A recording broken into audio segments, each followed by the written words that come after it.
গেঁঠায় ঠাকুরের সামনে মাথা নিচু করে বসেছিলেন।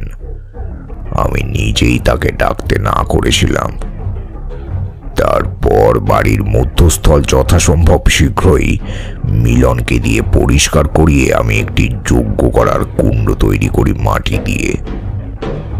তারপর বাড়ির চারদিকে আবার মন্ত্রপ্রুত জল ছড়িয়ে দিই।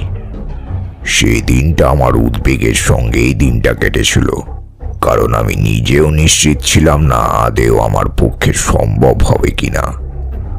তোমরা তো জানো আমি আমি আমার প্রত্যেক ক্ষেত্রেই আমার সর্বস্ব দিয়ে চেষ্টা করি।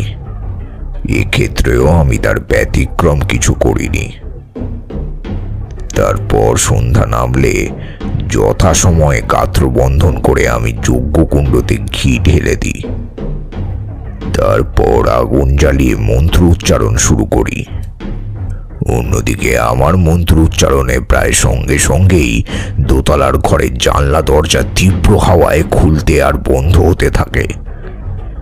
জগন্নাথ আমার পাশ থেকে সরে ছুটে উপরে যাওয়ার জন্য উদ্যত হতেই